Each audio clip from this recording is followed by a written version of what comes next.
Mill Serp Garage.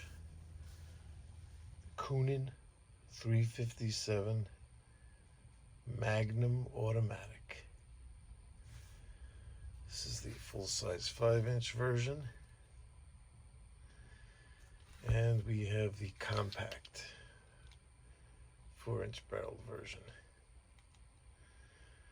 Let's just take them in for a second. Let's just soak them up. So here's the story. I've been waiting a while to do this video. I did a ton of research and I had all this information and all this stuff cataloged, and then I accidentally threw it out when I was cleaning up a whole bunch of older materials that I was getting rid of. So I had to start from scratch again, and it kind of went in a different direction. I realized that really pouring into the history of these things, trying to get the history of these things, is tough because the company was kind of short-lived. It changed hands, and there really isn't much information on it, you know. But namesake, Dan Coonan, this guy was in college back in the 70s. And basically, I don't know what he was going to college for. It could have been for business, could have been for engineering, I don't know. But this guy was already an accomplished machinist.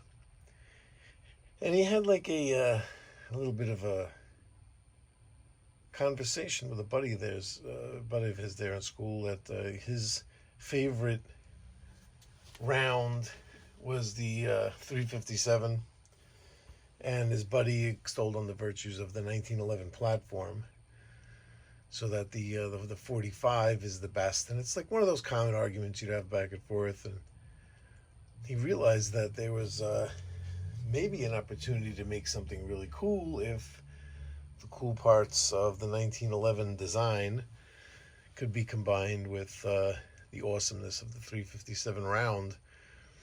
And let me tell you, this guy might have gone through a few incarnations of this pistol, but this, in my opinion, I looked around for a long time for a couple of examples in this era. I'm going to explain to you a little bit of what they had been through. But like I said, there really isn't much. But these were the pinnacle of that design. He touched on something special here, and it didn't last long, and there weren't many of them made. And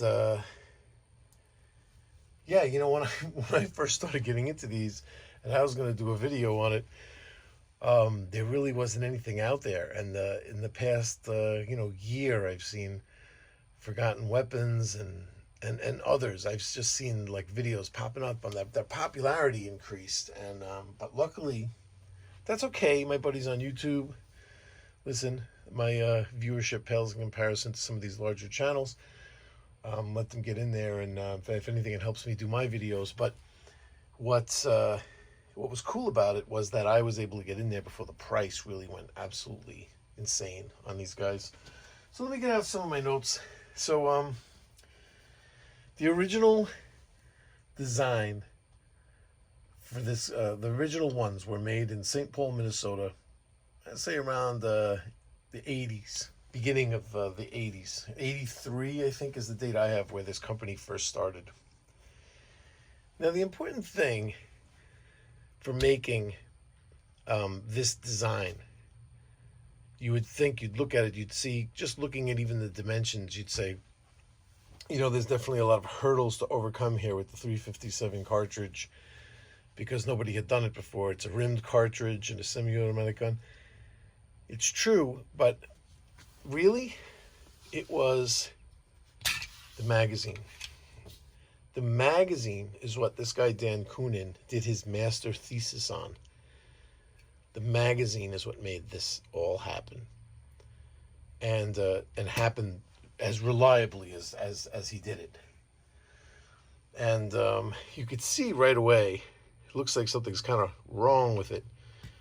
It looks a little like it's, I mean, he's like, oh, like that, is it, how do you get it straight? Because you could see that the follower, like the base of the follower what controls the follower travels diagonally through the magazine, which would make the follower tilt more as it goes down. This was the secret.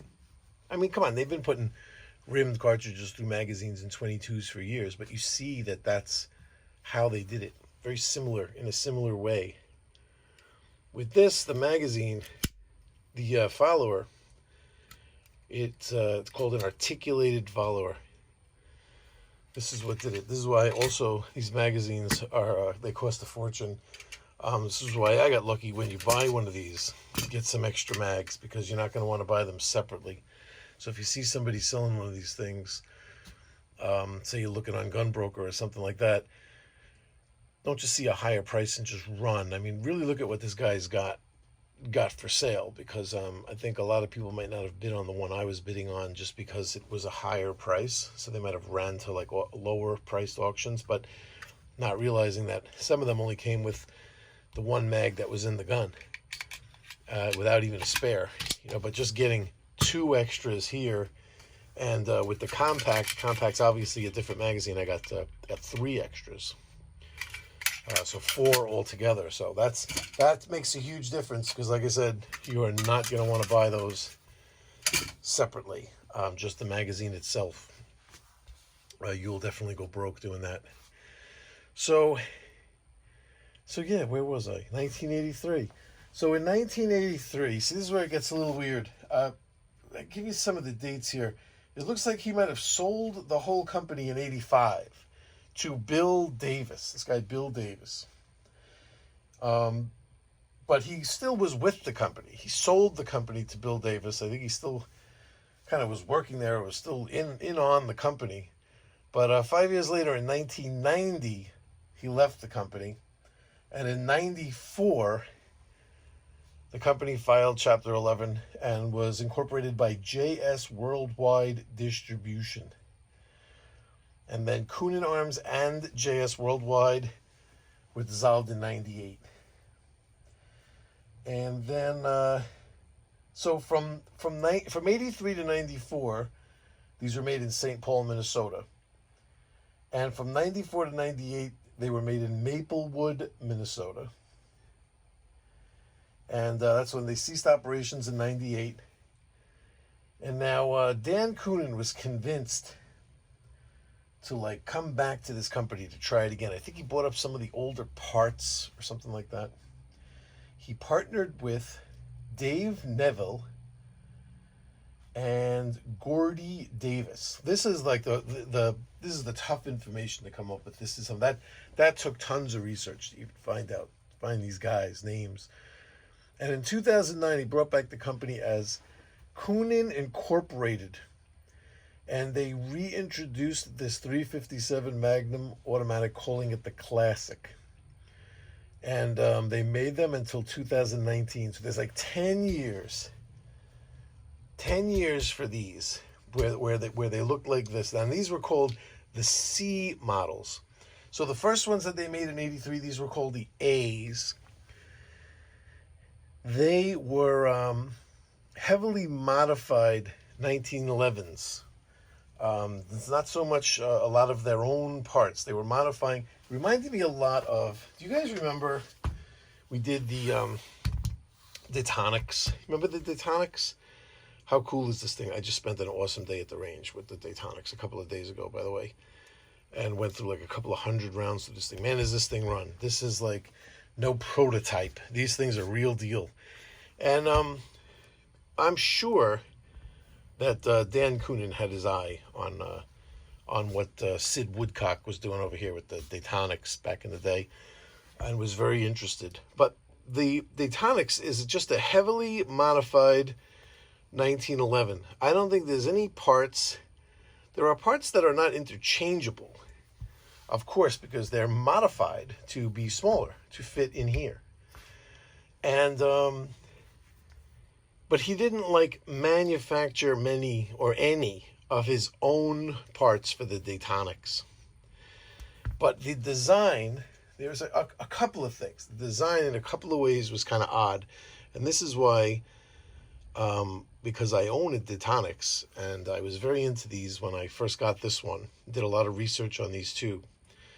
This is very interesting here, how the it's very interesting how there's no barrel bushing here on this. This is the obviously would translate to the compact of the Coonan, let's say, right? There's no barrel bushing, and you can just see how they use like a bull barrel to fit perfectly in here.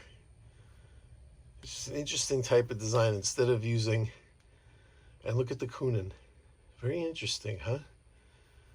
It's very interesting how similar that is.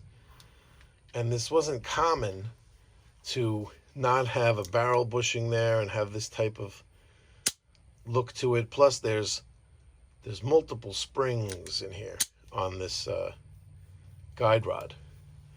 And it just screamed to you, and I started to look at the Coonan, because the Coonan Compact, it is a bit different, because the full size does retain the regular 1911 style barrel bushing. So, yeah, I think that at the very beginning of Coonan, they were more like Detonics, where, because the Detonics, it still maintains a, the Detonics still maintains, let's take a look, we'll take a look in there. Why not I'll just show you. See, it has like a weird, this is weird. This is not regular 1911. This is their own way of putting it together with this multiple spring here. But we still have the link, the barrel link here. See, this system with the barrel link. Look at how, how weird is that, right? Look at that barrel. Wild. So with the Detonics, that's what we were looking at. And with the original Coonans, we were looking at the linked barrel system. Everything was pretty much the same. You see here too, we just have the regular 1911 trigger.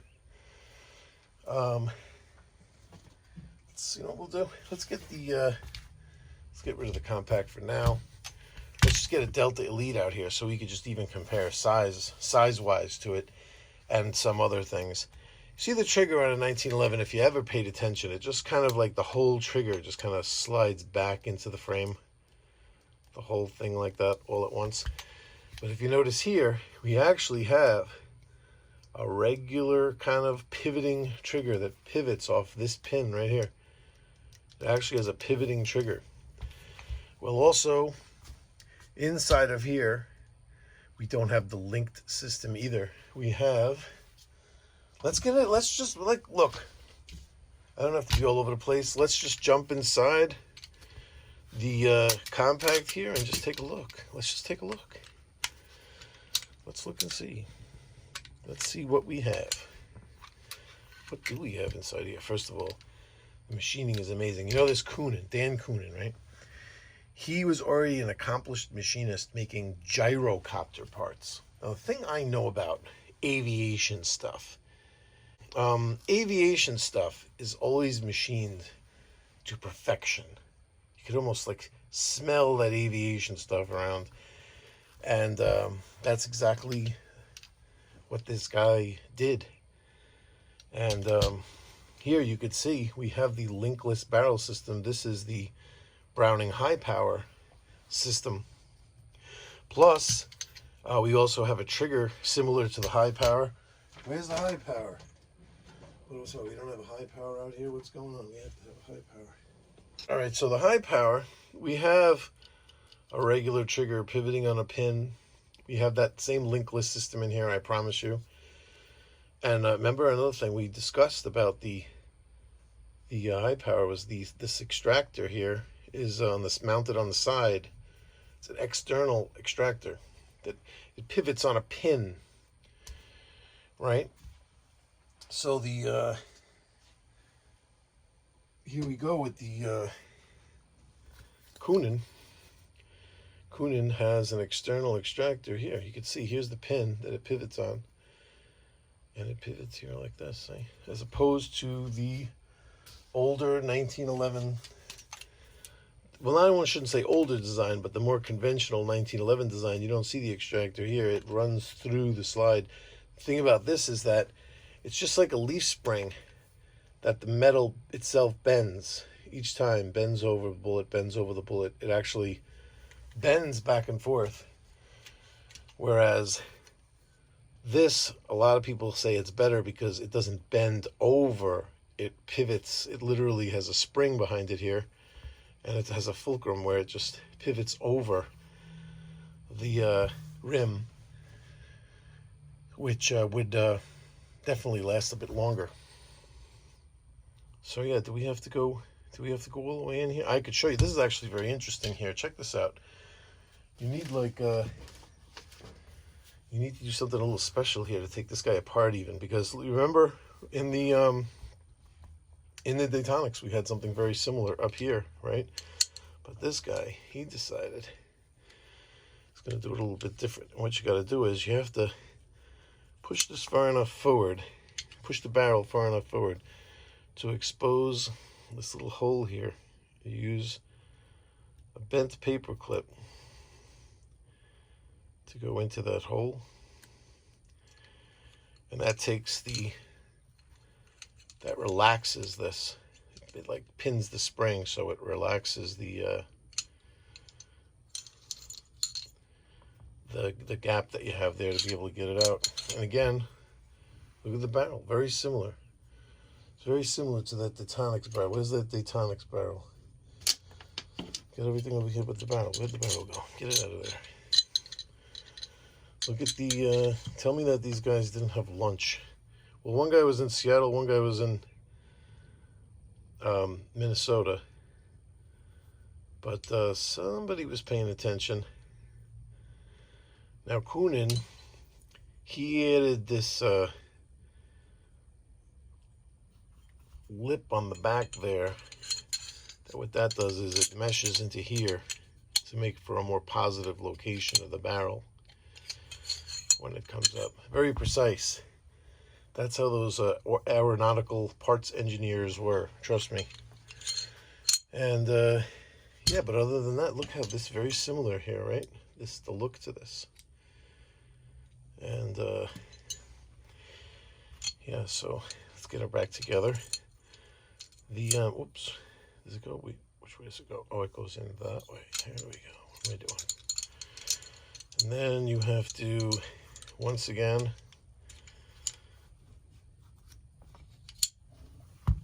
there was something a little bit weird here. There's one other odd thing that he had to do because of the way it goes together. Now, we don't have to worry so much about that ring that was always a pain in the neck on the 1911. It's a little bit easier here because we just line this up. We just line this up right here, and we just drop this in. Let's not make a weird mark on it. And then we slide the slide back far enough to push this through. And we're in, but look what happens. That sticks out. You see that? If you could grab it with your fingers, you could turn it and it slaps down. Let's get the safety on for now so nothing moves. What we have to do is take this hex head that fits right in there and just give it a turn. And it will click down into place. So that is a little weird. One extra little Coonan step that you got to do there. Oh, I got the safety on, that's right. Good to see the safety works. And there's the compact.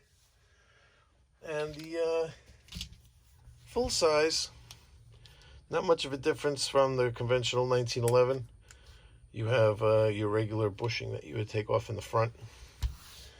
Look at the size of these grips. See, they definitely had to widen these grips and reshape this whole entire area over the conventional 1911 size. It's definitely a lot of changes. The 357 round is 43% longer and 27% narrower than the 45. So there was, let's get back into these models again. There was an A, there was a B, in the second incarnation of this company, like when he dipped out.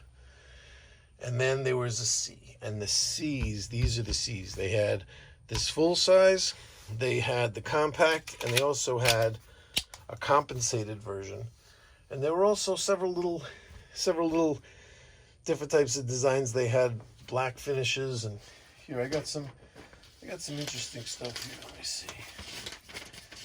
I have a pricing master sheet that you're not supposed to have. This is like what it says on here, confidential. This is like what goes to like the gun stores, you know, where they tell the gun stores what to charge for these things. You know what I mean? Like it has information here on the bottom, what their pricing is, or that they don't want anybody putting the price lower than this or whatever, you know. So here are the classics, full sizes, the different types of sights, and how many magazines they would come with. For some reason, they were different ones, I guess, with night sights, ones with the night sights, the adjustable sights, it looks like. No, fixed night sights even. Fixed night sight, adjustable night sight, or adjustable white dot, you got 2 mags. But fixed white dot and fixed black sights, you only got 1 mag. Even they were cheesy with the mags back then. And this was the pricing. This was in May 15th of 2015. This was the pricing. Here's like accessory pricing. Here's the compacts. So they had it in stainless and in black. Fixed white dot and fixed night sights. These both came with 2 mags. And here was the pricing. It's kind of very similar to where the pricing was when I bought mine. That it hadn't really exploded yet, you know what I mean? So there's a lot of information on these things that you could find online. And a lot of different, like there's a Facebook group on them from Coonan that's still around. And they used to have competitions to who could have the picture with the largest ring of fire, because these things produce, if you take the picture just right, these things do produce a huge ring of fire. And I've seen it. I did have some pictures of myself, like videos of myself, where I was able to freeze frame a ring of my own, but I don't know what happened to them. It was this video that I've had these for a while, and this video just kept getting lost in the mix. Don't exactly know. There's always a different excuse. I think I did the video halfway through once, and then dropped my phone in the toilet. I don't know what the hell was going on. But here we are now. I never felt like I could do these justice in a video, and I really feel like I'm falling short right now, but that happens a lot, and that's why sometimes I'll procrastinate, is only because, I'll look at the video of Forgotten Weapons. I'll look at, like, Hickok 45 has a really cool video on these, and I wish, I wish I could do a video similar, like shooting it while I'm talking about it and stuff like that. Unfortunately, I'm here in the garage with it on a table, but I do have cool information. Printed out some stuff here. And here's a review on the compact pistol, what these guys thought. Here's a review and some nice pictures on the original. Different versions. But I'm not going to sit here and read this all to you. I'm going to tell you that these are one of my favorite pistols to shoot. I love the 357, number one. I love the 357 round. And I love the 1911 platform. And what an awesome platform it is. This is more like, it's got more in common with the high power. It really does. It has more in common with the high power platform. And that's okay too, because I'm a big fan of the high power. But it doesn't shoot. They definitely have a different feel. The high power has a different feel. It does. This does not have that feel. This feels like a 1911. And it feels like a nice heavy 1911 that can absorb a bit more impact that the 357 is going to impart to your hand, to your shoulder. The 357 is a monster of a round. I mean, Anybody that's fired it is like some 158 grain hot stuff. I mean, especially because you're always firing it in revolvers, you know what I mean, or smaller rifles, and those have there's nothing to mitigate the recoil, and it is a very high recoiling round. So it's nice to have these nice stiff springs. Oh, speaking of springs, see, like, I feel like I'm gonna forget like a ton of stuff. Where is it? So here, this spring here comes with the full-size version, and you could swap out the spring, the recoil spring, to shoot 38s. The magazine will feed, the gun feeds and loads 38s just like a revolver would do. The issue with it is that you need really stout 38 ammo. And when I'm talking plus P, I mean, you got to find that plus P plus stuff. You got to find that like monster stuff where you're like closing in on 357 power anyway. You know what I mean? So it's like I don't know, it's more like a novelty than anything else. But if you want to cycle it one round at a time for itself, you don't even have to change the spring. You can just load the mag. They just ask that they don't want you to load one after the other. If you're going to load a full mag of 357 or a full load of 38s, they don't want you mixing and matching. I think they might get bungled up in the mag. But you could, if you just want to cycle it on your own each shot, you could use the Coonan and spend maybe a little less money on the 38s. Well, 38's expensive too these days, but you could try it with the hottest 38 stuff you could come up with, and maybe it'll actually work for you. It was hit or miss for me. It was kind of like 50% no matter what I was shooting. And do not think you can swap mags. Like, what I mean is in the Daytonics, I hate to have it apart now and show you this, but so here's the mag. In the Daytonics, it's got a shorter mag, a smaller mag than the 1911 magazine. The regular 1911 magazine, it's this much shorter, but you can carry one of these in your pocket as your spare mag, as your backup mag. If you're carrying this for protection, you could carry it nice and compact like this. I guess it's 6 rounds in this mag, and then you could either have a 7 or an 8 round stock 1911 mag. It will fit in here, and not only that, it solves that where does my pinky go problem when you're just using the Daytonics on its own. Your pinky kind of has like no place to sit, and you can, if that mag is empty or you tactically reload, you could put one of these and then you have like a easier grip on it too.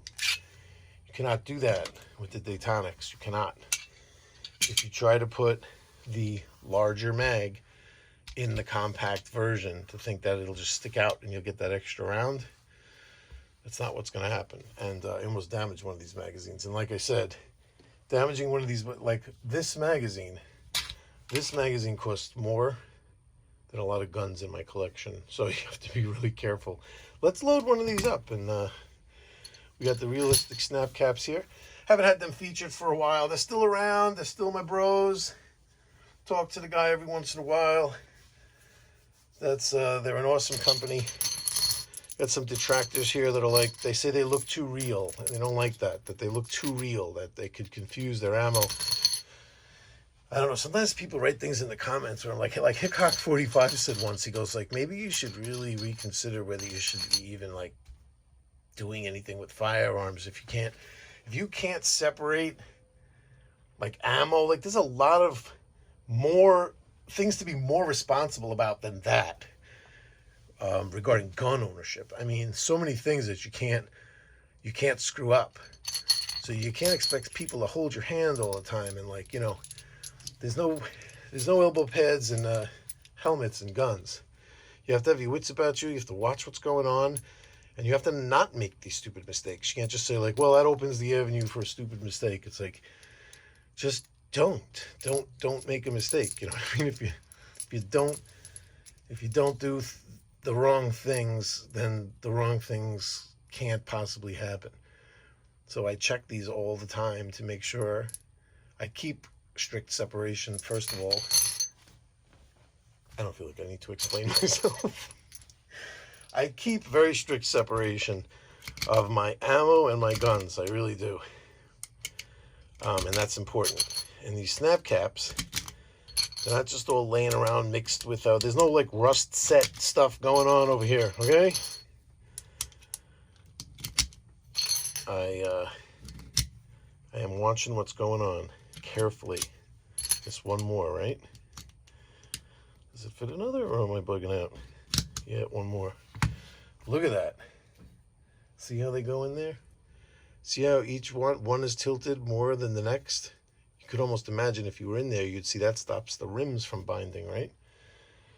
Pretty cool. And then we're at, see, also, depending on what kind of ammo you're using, that last round, sometimes it's hard to get the magazine in. I noticed if I locked the slide open, or if like I had fired my last shot and the slide was locked open, this would go right in. But with the slide closed, it doesn't. I made it a habit to just use, see, so how many are in here? There's 1, 2, 3, 4, 5, 6, 7. I made it a habit to just stick with 7. I don't think 8 is the number, actually. I think 7 is the number, and I think it's 6 for the compact. As far as rounds, I think that's it. See, it will click right into place. I think it fits that extra round, but it's not a good idea. It does not work. And let's drop the hammer so we get a true sense of how easily it cycles. It's like butter. You're not going to have a, whoops. You know what it is? It's has to cycle like you would cycle it. I can't sit here and do it inside so I don't shoot these across the room. It relies on that huge, recoil impulse to even function properly. I have never in my life seen a semi-automatic handgun throw brass as far as this thing throws brass. You better warn people like 19 rows down at the range, like watch it, that because not only do they go far, the speed that they get ejected out of the gun, it's dangerous. You definitely don't want somebody standing right next to you watching what's going on and getting one of the, it'll crack someone's tooth. I mean, 357 brass isn't small and light either. And I'm telling you, it comes out of there. It's like an OSHA. It's like an OSHA issue. So, yeah, that's the realistic snap caps through them. You know, these realistic snap caps in 357 were in beautiful shape until I got these, because it's the semi-autos that really beat the crap out of them. But that's why you can't be using plastic garbage, because this thing will eat plastic snap caps for lunch. You have to have like real deal. You know what I mean? You have to. Bottom line. Let's get to the, let me show you what they come with, because that's pretty cool. I feel like we're rolling here. I'm doing all right? So these are the cases. Let me back up a little bit. So the compact comes in a case, a red case. I love all their sayings. Coonan, nothing left to envy. They also had, like one of their marketing campaigns was, if you're looking to buy your first gun, this isn't it. I like that one. And then there's a couple of others. Coonan. Danger.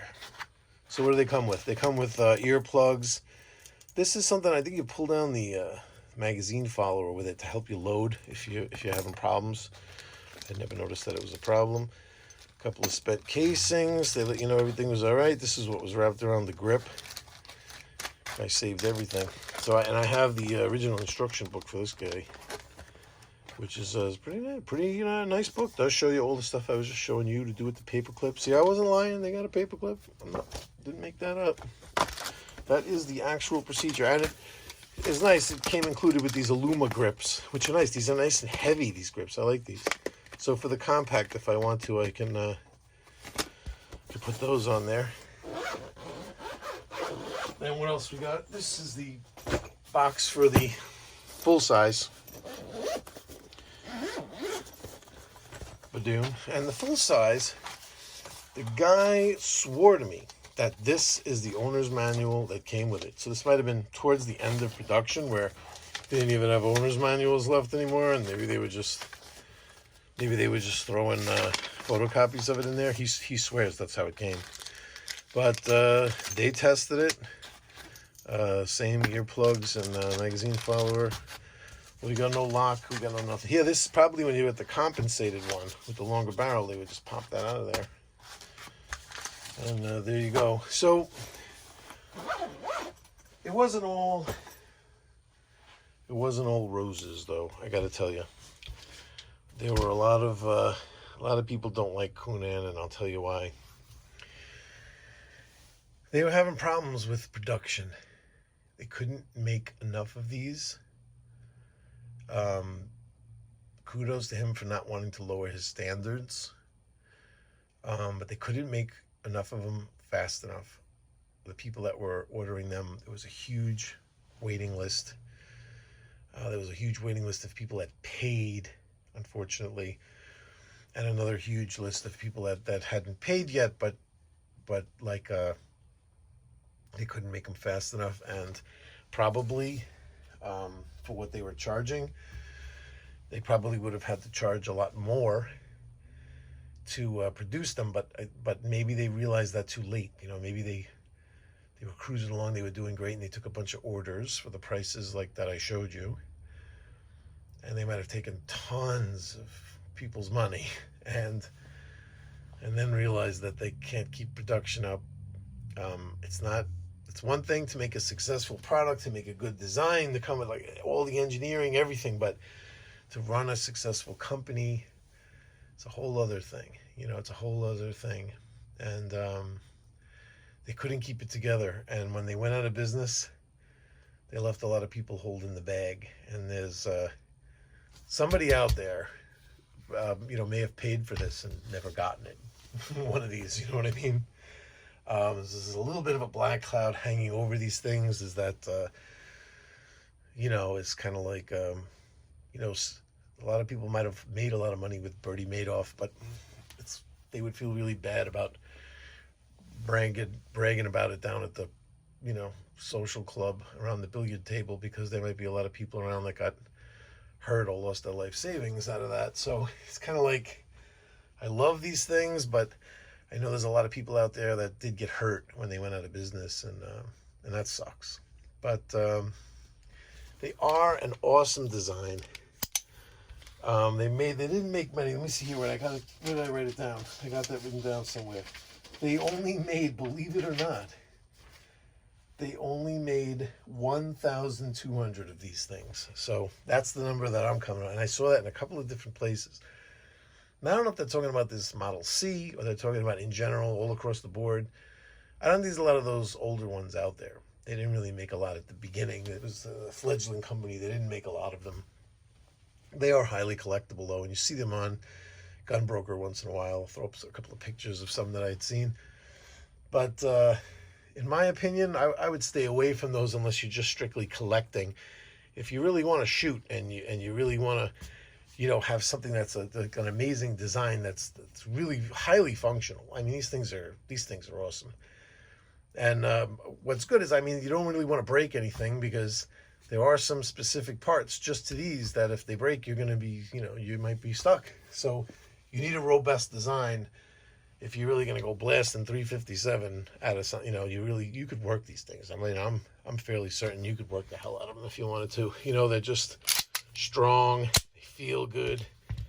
Even all the controls, there's no fumbling with controls. The slide lock is like a huge slide lock. Safety is these safeties snick on and off very positively. Everything about them is very quality. All the magazine drops are all like this.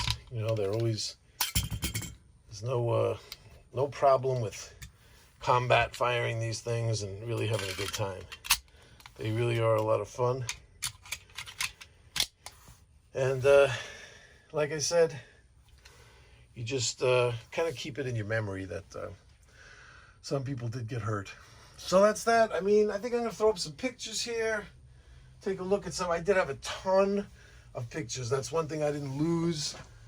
I did lose like a video. I think I lost a video where I did like maybe 80% of a video on this gun and then shelved it and lost it. But I do have like tons of pictures that I took. There's pictures of Coonan at SHOT Show. I think it was SHOT Show 13, where there's a lot of video online of stuff and everything. If you look on YouTube, there's a ton of stuff. I think that Coonan even still maintains a YouTube channel up there with tons of stuff. And I got some. Here's a comparison of ballistics between the two that you see here. So it's perfect. It's like between the C models, the full size and the compact. You could see that there really isn't that much of a drop off in feet per second.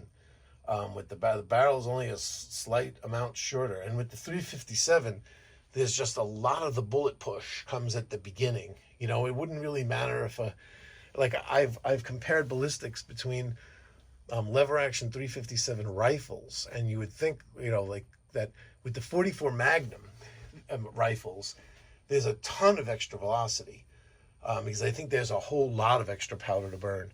But even though you're getting that big flash and that big ring of fire out of the barrel, I just noticed with 357 that you know, I'm not saying it's not faster, but it isn't that huge difference. You know what I mean? It's I think in a 5-inch barrel, I think there was a lot of pressure pushing that bullet down the barrel because it's reached a pretty good velocity.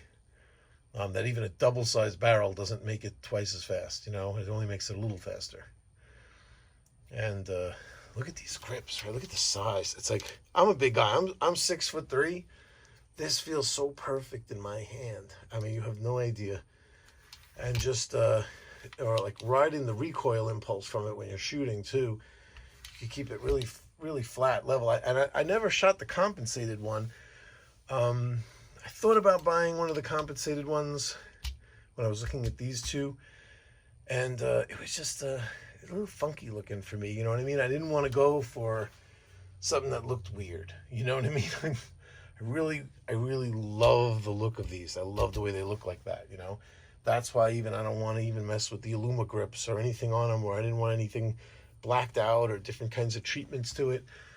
I think they look nice just like this, like just that if I could say classic Coonan styling.